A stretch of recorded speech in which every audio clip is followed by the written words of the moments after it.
Oh, I'm getting messages and stuff. I do have.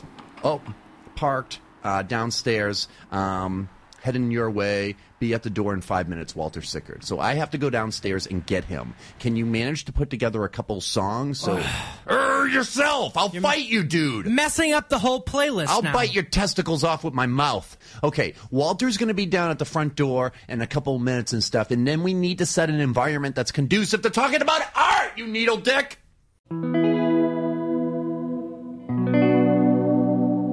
There was a fantastic universal sense that whatever we were doing was right, that we were winning.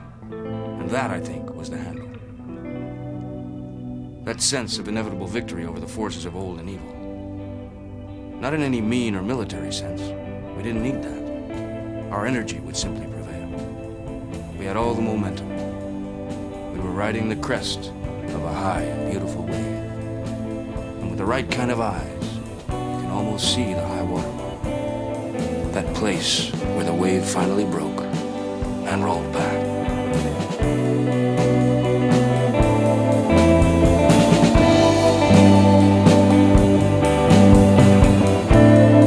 I've never done drugs, ever. That's the cocaine talking. Anyways, we're going to do a tight interview right now. We are joined in the studio by Walter Sickert. Thank you so much. Yes. Hey, how's it going? It's going pretty good. My name is Walter Sickert. I front Walter Sickert and the Army of Broken Toys, which is some kind of like strange sexual gang cult. No, it's a band. Hey, everybody, how you motherfuckers doing?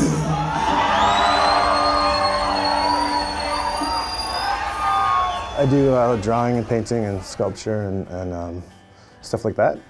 That's my day job, so my day job is as impractical as my night job is.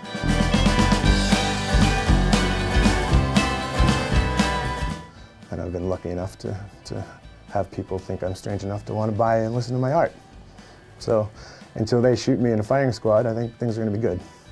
And he also has this world around him, like when it comes to the Army of Broken Toys, you know, these incredible creative types, all individually incredible in their own capacity and stuff, gathering together to really make this all-out theater of the absurd, surreal, steampunk fantasia.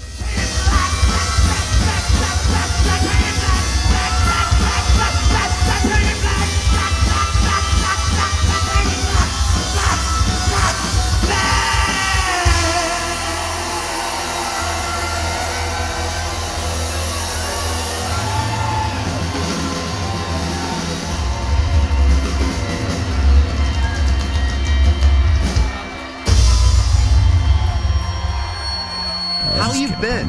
Oh, I've been good. How about you, man? Oh, I've been up and down. I'm in Act 3 of my Oliver Stone biopic. Right, well, I always answer good because I feel like I hype myself up right before I know somebody's going to ask me that question. Yeah. So no matter how shitty like the whole day has been, I'm just like, oh yeah, it's really good. Has it been a crappy day? You know, it's life. It's good and bad all the time.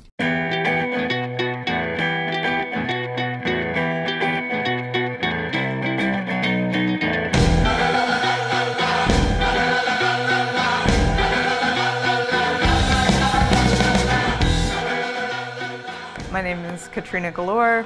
I am E. Stevens' partner. I am a performer, actress, and filmmaker, and own.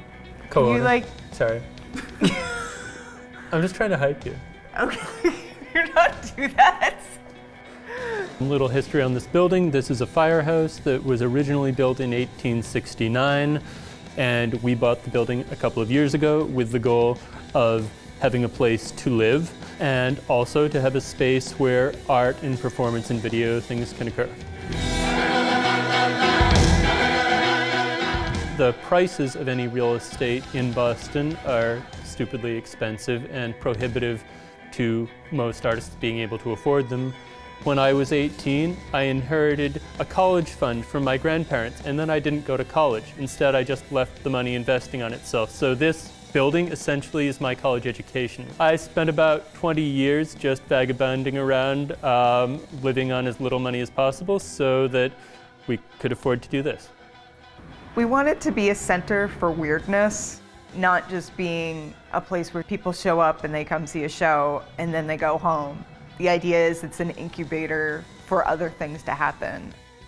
Well, I've always kind of had a dream of having something like Andy Warhol's factory, except not as many jerks, and not as much drugs.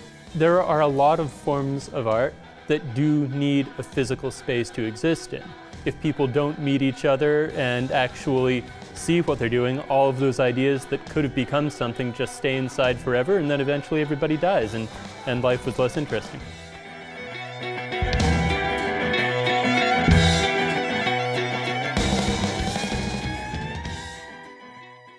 We stumbled upon Pan 9 when I first came to Boston, and like that was fucking like finding Wonderland for me.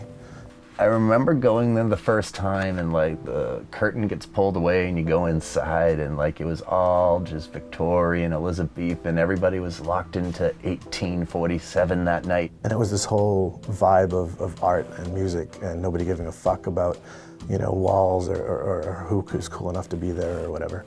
The first couple of times I went there, I was so nervous. Everybody was always in character, always killing it, always laughing. It was filled with artists and crazy people, and I immediately felt like I was at home. I made a lot of friendships. Everybody turned out, even though all these people at this place seemed to be incredibly creative, that they were all dorks and theater kids and weirdos and me, like me. It was kind of like one of those things when you visit a place that you've always, you know, maybe dreamt about, but you've never actually been to. They would have a stand-up comedy night, there would be balconies, there'd be projections, everybody would be just laughing and creating. And it just kind of clicked and you're like, oh, there's something happening here that I relate to, that I feel like I belong to in a way.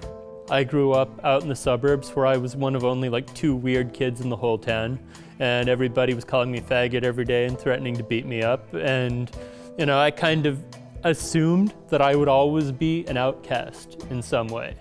And that when I first started going to Pan 9, I just kind of realized that, oh, everybody here is a total freak, and they're actually getting together, having a good time, and doing something positive with it. There was no other place at that point I felt as comfortable with a social environment. I remember one time they had a rooftop party and I was just so down. It was during the summer and I remember these 2 shooting stars went across the sky and I was so depressed I made a wish. And like, came true like 10 minutes later. I said I wished that I'd fall in love. Actually, the Dresden Dolls played their first show there before they got big. When I was at Pan 9, I met the most amazing people I've met in my life. I've seen some of the best art I've ever seen in my life. There were connections forged that could have never happened in a regular bar.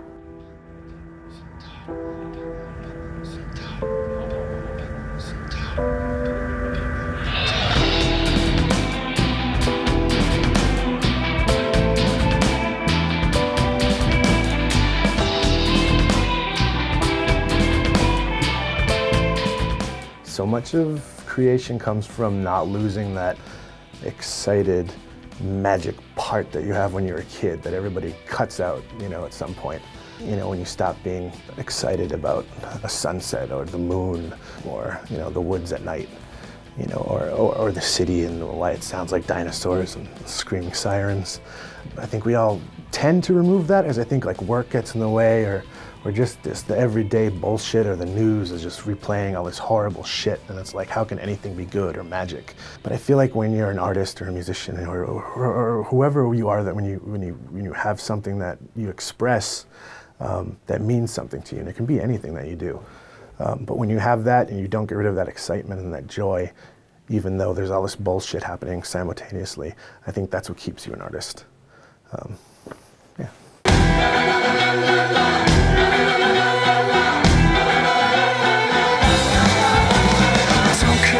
Don't fall asleep, don't go to bed in your head. You were getting, they were getting. Don't fall asleep, don't go to bed, don't fall asleep, don't go to bed in your head,